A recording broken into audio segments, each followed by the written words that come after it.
All right, welcome back. Friday afternoon, Goodman versus Gottlieb. We got a great show for you. Great slate of games, meaningful games, because they all are this time of year, Doug. But there was a meaningful game last night in Salt Lake between Arizona and Utah. It went to 3 overtimes, and it was typical Carolina Caleb Love, right? Like, didn't make some shots, took some crazy ones. It looked like he was playing AAU ball for a while. But then in the third overtime, he makes a huge one, and Arizona outlasts the Utes.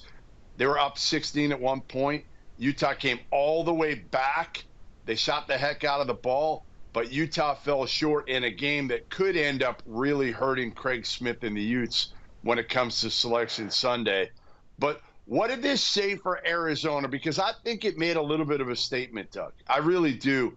Now, is this Arizona team there with UConn and Purdue like we thought at one point? Probably not.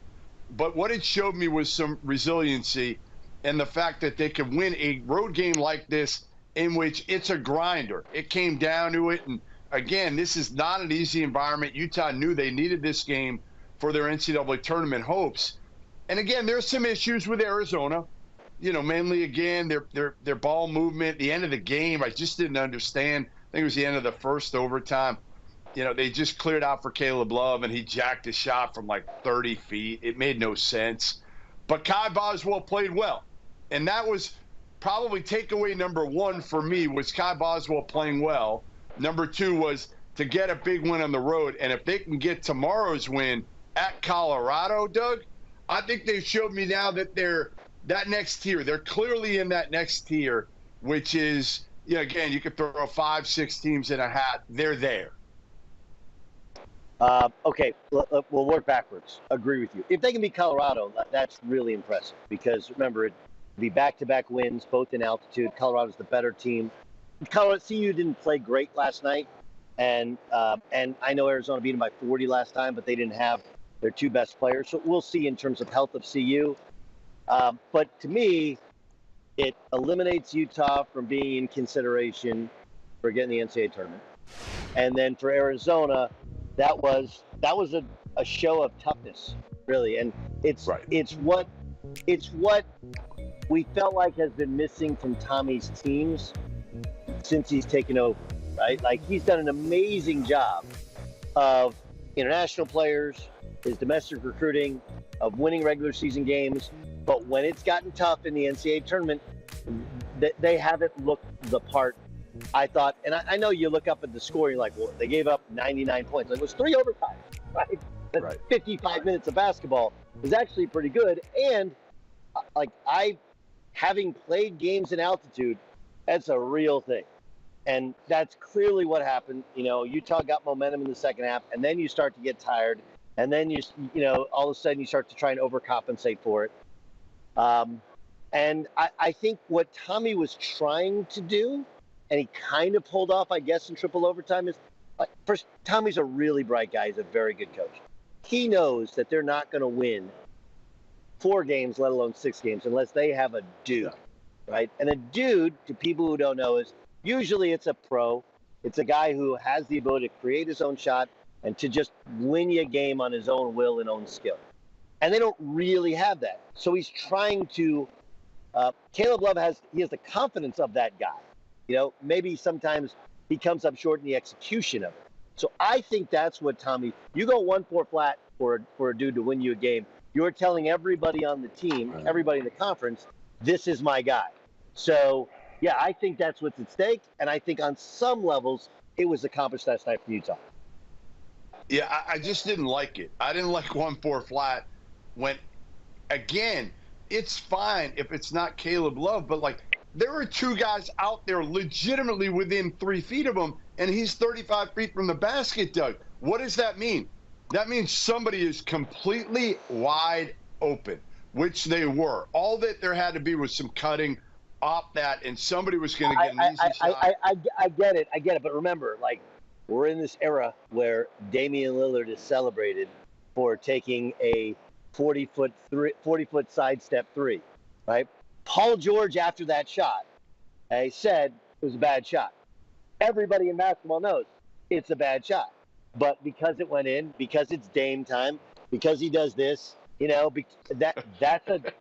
hero ball. It's hero ball. Yes, it is. It is. And, hey, but you know what? Wait. No, Doug, you know who like, Caleb Love? Do you know who Caleb Love isn't? Dame Lillard. Damian Lillard. Yeah. No, I understand, Right. but like, look, coaches, and as much as Tommy's like younger than you, he's my generation, whatever. Like we do still fall back on the kind of old school. Wait, what is this? Wait. We're in a different generation, you and I? No, you're a little older than me. You're a little older than me. A little. We're in the same damn generation, okay? Enough of this. I understand, but my point is that we think that all these younger coaches in their 40s, have all these new offensive philosophy. At the end of the day, older coaches, one of the things that they've always done, I remember this from playing for Coach Sutton, right? Like we play UT San Antonio, and our two best players were taking 20 shots in that game. And his logic behind it was, because we play Oklahoma and Kansas, I want those two guys taking 20 shots in the game. I don't want you shooting unless you're wide ass open, right? Yeah. So it's a little bit of an old school philosophy in that Tommy's like, look, I need a guy, and I don't really have a guy. I have a really good team. Okay, you have length, you have size, you have shot make ability. Boswell's a good point guard. He's obviously been up and down, and I'm sure he's thinking to himself like, look, Caleb Love's made these shots in the tournament. If I can artificially make him that guy and look, he's got to learn what's a good shot, what's not, that sometimes you got to turn it down. But I think that was what's at play last night, where Tommy knows we're getting close to March. You got to have somebody who you can count on, who's done it before, and you've given that green light to. Because if you try it for the first time in March, the likelihood of success is very minimal. All right, I have two corrections for you so far in the show. Number one, Tommy Lillard is 49 years old. He's 3 years younger than me. So we're in the same generation. Number two, well, that means you're 5 years older than me. So he's a year older than me. Oh, anyway, go ahead. He's in my generation. Number two, the Utes are not out of NCAA tournament consideration. I think they're still right there, probably on the 10 or 11 line right now. Now, they're in danger, and they go to USC and UCLA next week. They can ill afford to lose those. They still have Colorado Colorado and Oregon, the last game of the season at Oregon. That could be a huge game for Craig Smith and the Utes. I still think they're in. I'll amend it this. Well, hold on. I'll amend it this way. Right, they're in the 30s, I think, in net. Okay, this is really important. Okay, everyone's going to lose their last game. Okay, everyone's going to lose their last game. And if you don't lose your last game, well, you're going to play in the NCAA tournament because you won the Pac-10 tournament, Pac-12 tournament, correct? Okay, so there's going to be at least one more loss there. They're playing at CU. Okay, now, if they win that game, that's the one game that can give them a bump and a quad one win. The rest of them are generally games that don't help you if you win and only hurt you if you lose. And the likelihood of them not losing games, right? Like here are the standings. They've lost. Yeah. They've lost to Stanford, right? They've lost to Washington badly. Yep. They got beat 98-73 at UW. Tell me, they have shown no ability to win a conference road game, and they have to go to USC, UCLA, two games that if UCLA doesn't hurt you that much, you lose to USC, that's a death knell. And it's not going to be easy games. You still go to Oregon State, to Oregon. So you're telling me that Utah, who's an 8th in the league, hasn't won a league road game. They have 5 remaining league road games. Okay? They're going to win all of them. They're going to win some of them. That's not an NCAA tournament team. And the numbers are going to go the opposite way, not through their own fault, but because the Pac-12 numerically is so weak, they lose 1 or 2 more of these games, which is going to happen. It's going to kill their numbers. Washington State plays at Oregon. They beat Oregon State, last night. Washington State did. Kyle Smith has a chance now. They're in the mix. He's a Pac-12 Coach of the Year right now. I would probably give it to him. All right, definitely. His best player left and went to Villanova. His glue guy, DJ Rodman, left and goes to USC.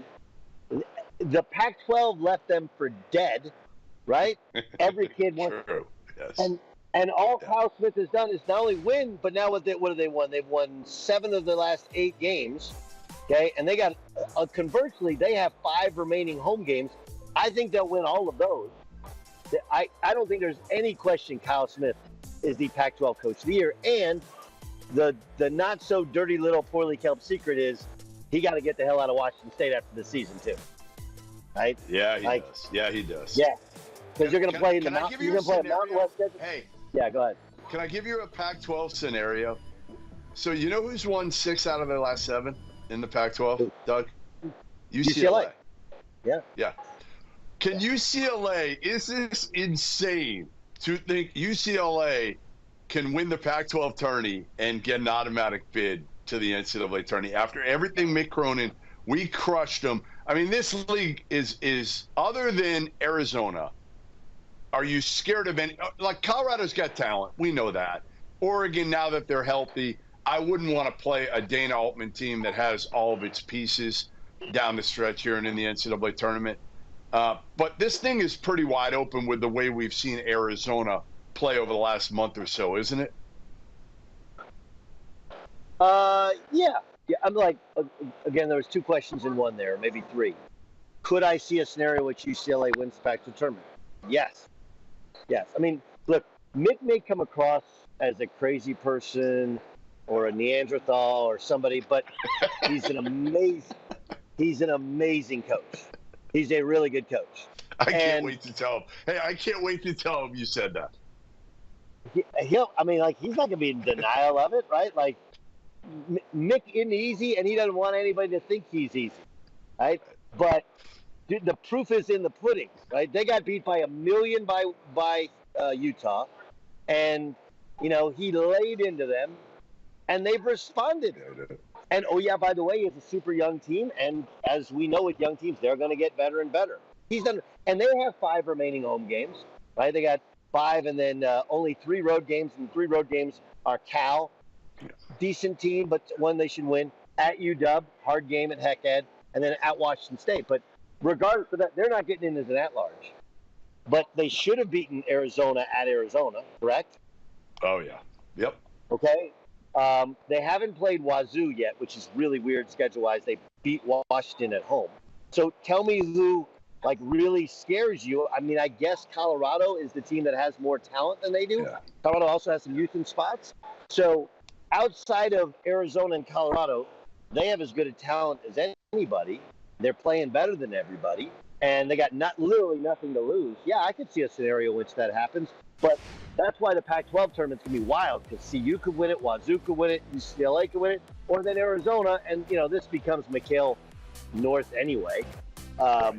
Arizona very likely to win it because, in their last year in the league, they'll have a home court here, and they are, I believe, the best team by a good amount. All right, let's talk about a real league out west, and that's the Mountain West. 4 teams now. Look at these standings, tied atop the Mountain West. It's been an unbelievable league. I'm headed out there in about a week and a half, Doug, to go to Utah State for the first time, to go to New Mexico for the first time. Look at them. They're 1 and 2 on this. San Diego State plays at Utah State in 10 days. And then you got Colorado State and New Mexico. Boise's in the mix. Nevada's coming off a huge win at the Spectrum, the first loss of the year for Danny Sprinkle at home. So there's 6 teams that legitimately have a shot right now of getting in the NCAA tournament.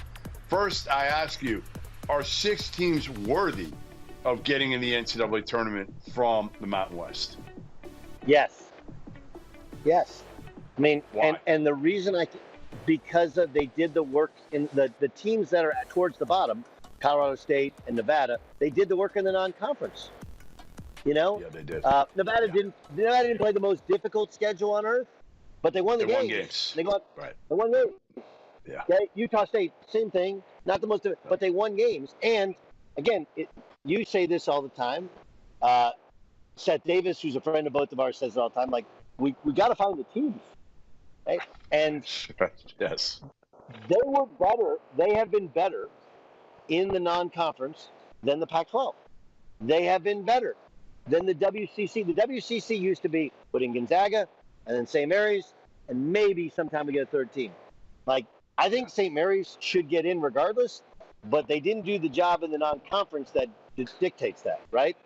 Again, St. Mary's should get in, but Gonzaga, like, they're not. What have they done? They played a difficult schedule, but they haven't done the work. Okay, and then that's just West Coast, right? Show me the ACC. Why do they deserve teams in?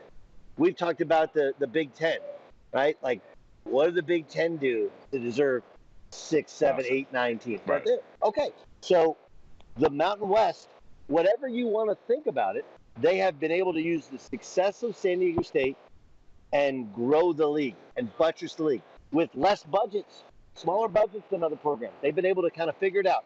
I don't think long term this lasts, but for this particular year, there are 6 worthy teams, and I think they're definitely going to get 4. They probably get 5. I don't think they'll get 6. But as long as you don't lose at the bottom of the league, and that's really the story here, right? Like, Utah State, that was a really shady call. They won at UNLV.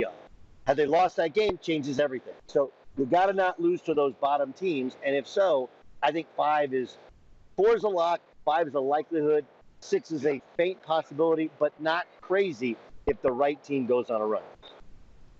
All right, before we get to break, last thing, and I want just words here. Words, minimum of 5. The team that scares you the most in the NCAA tournament from the Mountain West is who?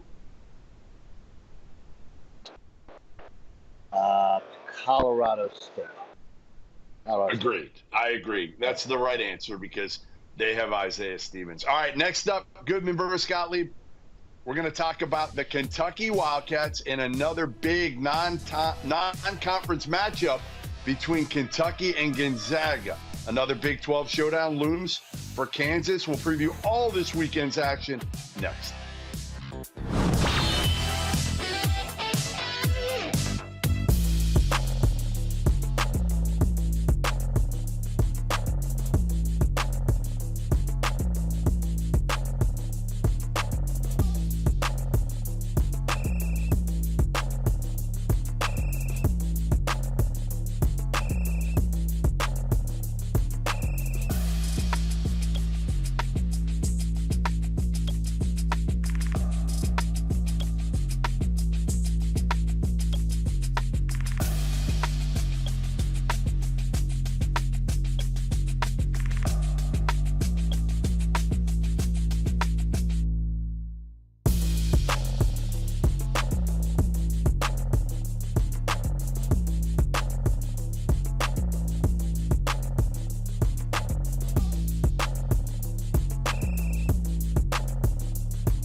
All right, welcome back. Goodman versus Gottlieb, Friday afternoon edition. Remember, you can download the new Stadium app where you can watch, chat, play, win. You do it all.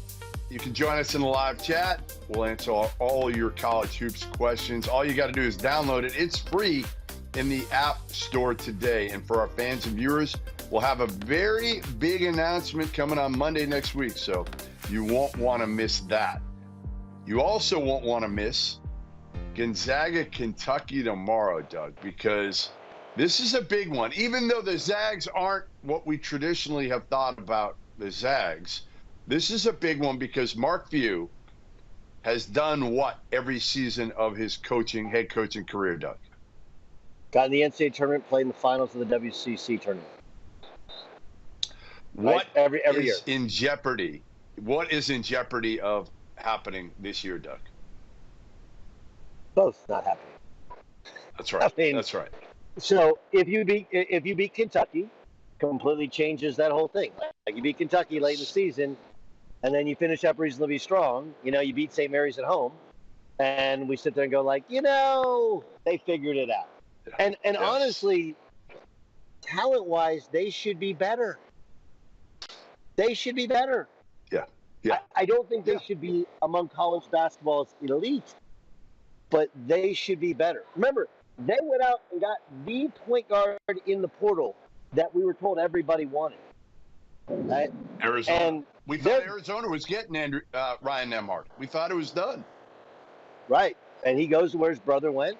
And look, do you have your all-time leading scorer at center? No. Do you have a one-and-done lottery pick that you had the 2 previous years? No. But you got plenty of dudes. You got more dudes than other people have. You don't have as much talent or top-end lottery guys like you had for the past, the past great runs.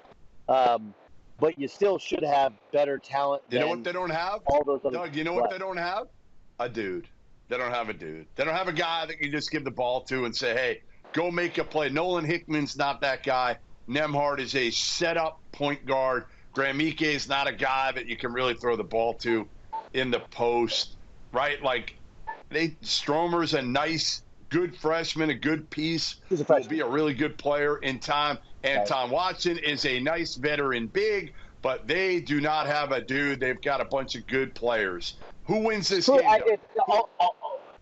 Who wins the game? Yeah. Can Gonzaga go and beat Kentucky at they can. Oh, yeah, they can. There's no reason they cannot. There's no reason. Okay. I don't think there's nothing that shows that they will. But again, I love Kentucky. You and I both. We like the way they play. We like their players. But they ain't guarded anybody. Nobody. And Mark Few has not forgotten how to coach offense. No one's ever said that guy doesn't know offensive basketball. Right. So you got a chance. And if they get it going, because remember, part of the mentality of younger players is you score, I'm going to go back and score on you. Whereas the older you get, the more you figure out I'm going to stop you from scoring. I'm going to shut off your water. Yeah. And Kentucky's just not there. So this is a great challenge for Kentucky because you're right. They have there might be a guy or two that play in the NBA, but there are no NBA players on that team. No. Okay? No. But they're still good enough to win this game. They're still good enough to win their league tournament. They're still plenty good enough, and they're well coached enough. So I think this is going to be a hell of a basketball game. I think it'll be a high-scoring game. I think Kentucky has a little bit too much weaponry, and it's played at home. But it wouldn't stun me that this thing is a way better game than the records and how Gonzaga has played up until this point. There is no way that Kentucky loses 3 straight games at home against this Gonzaga team. There's no way. So to me, Kentucky by double digits. All right, the best game of tomorrow might be Baylor traveling to Fog Allen and playing a Kansas team that a week ago absolutely buried the Houston Cougars. Why wouldn't Kansas do the same thing to a Baylor team that really doesn't guard anybody? They can make shots, but are we going to see a little bit of a repeat performance by Kansas now that, again, they're coming off that Kansas State loss in Manhattan?